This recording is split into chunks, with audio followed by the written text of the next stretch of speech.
Hey everyone, welcome back. You're listening to Everyday English, the podcast where we help you speak English more naturally, more confidently, and honestly, with a lot less panic. Haha, less panic. That's the goal, right?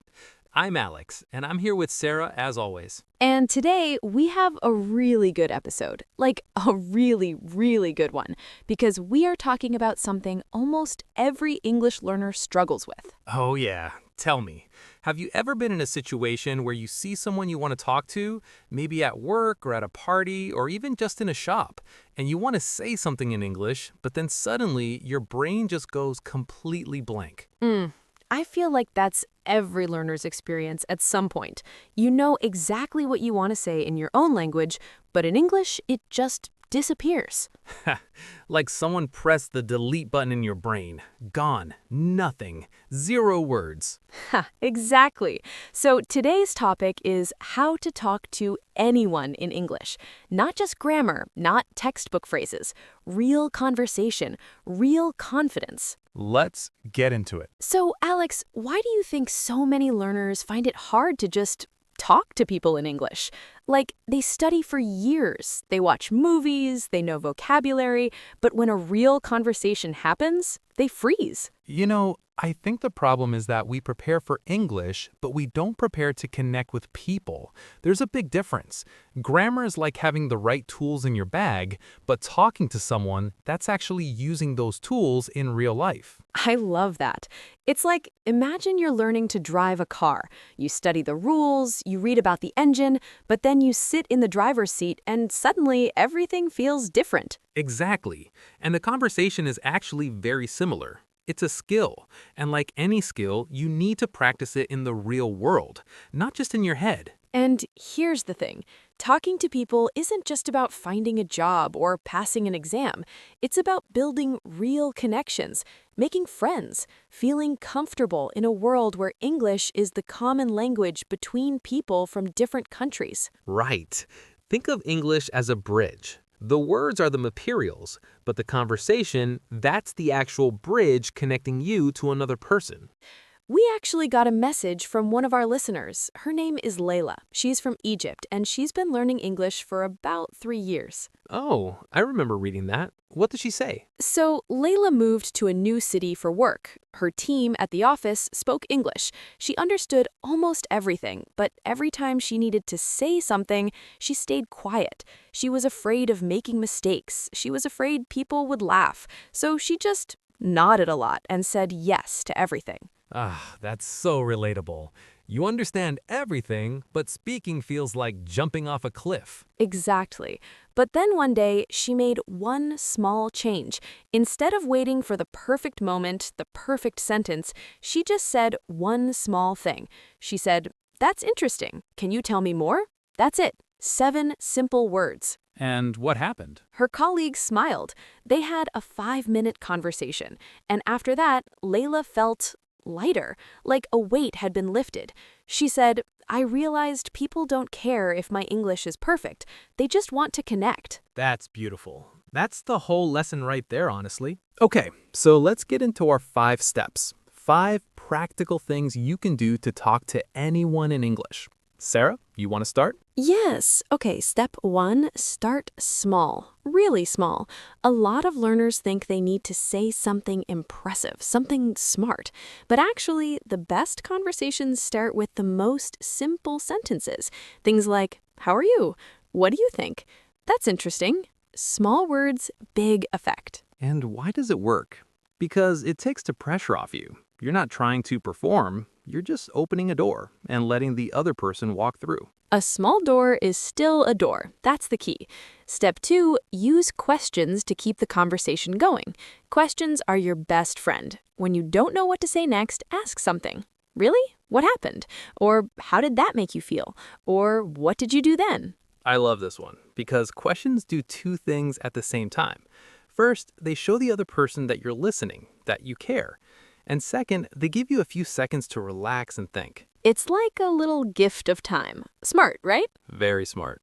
Step 3, don't fear silence. Okay, this one is huge. A lot of learners panic when there's a pause in a conversation. They think, oh no, I need to say something. Quick, say anything. And then they say something strange and regret it. We've all been there. But here's the truth. Silence is normal. It's natural. In real conversations, people pause. They think, they breathe. Just stay comfortable. Say, or yeah, I know what you mean. That buys you time and it sounds totally natural. Step 4, find common ground. Common ground, this means finding something you both share, something you both understand or experience. It could be the weather, a movie, a meal, work, your city. When you find something you both know, the conversation becomes so much easier. Because suddenly, you're not strangers anymore. You're two people who understand something together. That's a powerful feeling. And step 5, my personal favorite, be a good listener, not just a good speaker. Most people think talking is about speaking well, but actually, the best conversationalists in the world are the best listeners.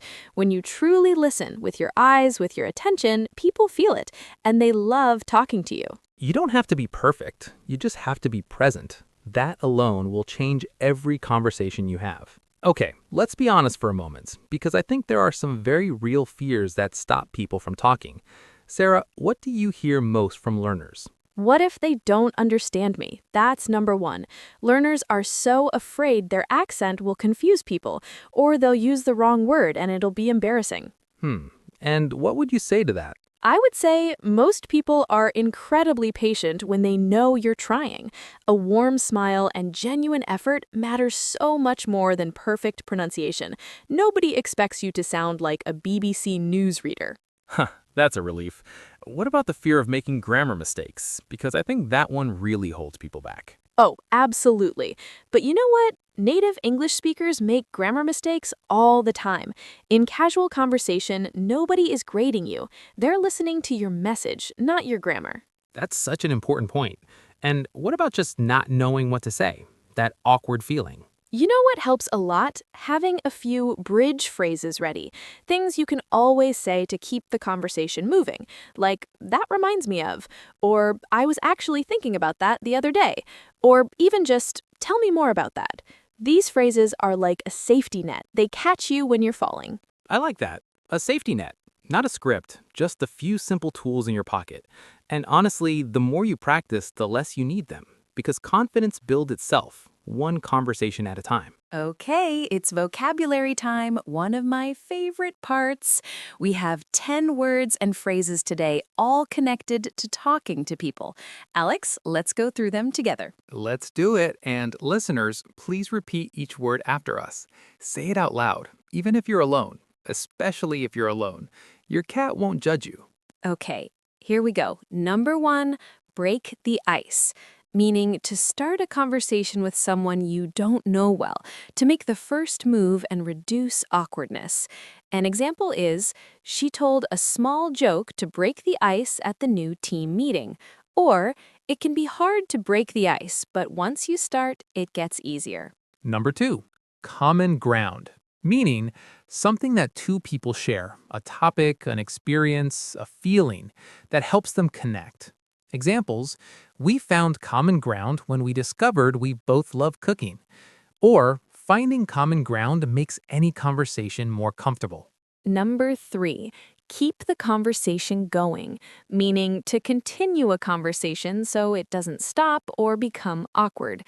An example is, I asked a question to keep the conversation going.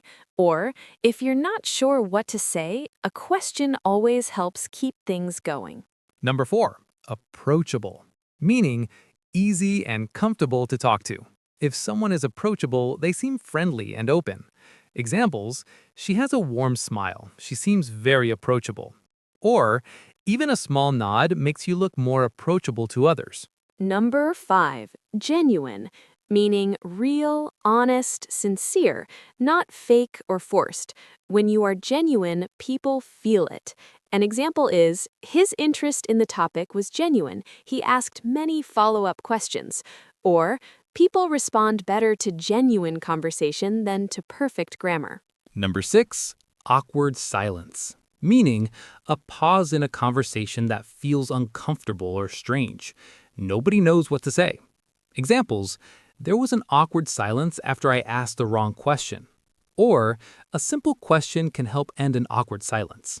Number 7, engage, meaning to actively participate, to show interest, to keep someone's attention. An example is, she really knew how to engage people in conversation. Or, to engage someone, show genuine curiosity about their life. Number 8, hold back, meaning to stop yourself from doing something. In this case, to stop yourself from speaking because of fear or doubt. Examples: fear of mistakes often holds learners back from speaking. Or, don't hold back, just say what you want to say. Number 9, pay attention, meaning to focus carefully on what someone is saying, to truly listen. An example is, when you pay attention to someone, they feel respected. Or, good listeners pay attention with their eyes, not just their ears. Number 10, small talk, meaning light, casual conversation about everyday topics, the weather, the weekend, a TV show. It's not deep, but it's the start of every big conversation. Examples: small talk is like the warm-up before the real workout. Or, don't underestimate small talk. It opens the door to real connection. Great job if you said those out loud. Seriously, every word you say, even alone, builds your speaking muscle. And your cat definitely understood all of them. Okay, let's talk about mindset for a moment, because I think this is actually the most important part of today's episode. I agree. You can have all the vocabulary in the world, but if you believe you can't talk to people, you will always find a reason not to try. I want you to think about a brick wall for a second. Imagine you want to build a wall, a strong, beautiful wall. You don't build it by throwing hundreds of bricks at once. You place one brick, then another, slowly, carefully. And one day, you turn around and there's a wall. And conversation is exactly the same. Every small interaction, every hello to a stranger, every question you ask, every sentence you speak, that's a brick. You're building your confidence one small word at a time. Perfection is the enemy of progress. I want you to hear that clearly. Perfection is the enemy of progress. You do not need perfect English. You need consistent English. You need to show up every day and try. Think about water and the rock. One single drop of water cannot break a rock, but thousands of drops every day over months and years can cut right through solid stone. Your daily effort is those drops, small maybe, but powerful over time. And here's the most important mindset shift. English is not a subject. It is a life skill. It is a way to open doors to new friendships, new opportunities, new ideas. Every conversation you have is not a test. It's a gift, a chance to grow. That's really beautifully said, Sarah. I think a lot of learners carry this heavy feeling that they're being judged every time they open their mouth. But the truth is, most people are just happy someone is trying to connect with them. Exactly. Connection over perfection. Always. All right, it's challenge time. We always give you a small, practical challenge at the end of every episode. And this one is simple, but powerful. Here it is. Choose one phrase from today's vocabulary section. Just one. Your favorite one. Maybe it's break the ice. Maybe it's find common ground. Maybe it's small talk. Pick one. Then make your own sentence with it, just one sentence, about your own real life. For example, I used small talk with my neighbor today and it felt good. Simple as that. And then, and this is the exciting part, write your sentence in the comments below this video. We read every single comment, and we would love, love, love to see your sentence. This is your moment. No judgment, no grade, just you practicing and us cheering you on. Deal? Deal. We'll be waiting in the comments for you. And hey, if you got something from today's episode, if one idea made you think or one phrase made you smile, it would mean a lot if you shared this video with someone who's learning English too. Maybe a friend, maybe a classmate, maybe someone who always says, I'm not good enough at English yet. Send it to them. Let them know they are good enough. They just need to keep going. And if you haven't subscribed yet, hit that button. We upload every week, and every episode is designed to help you grow, gently, naturally, and at your own pace. No pressure, just progress.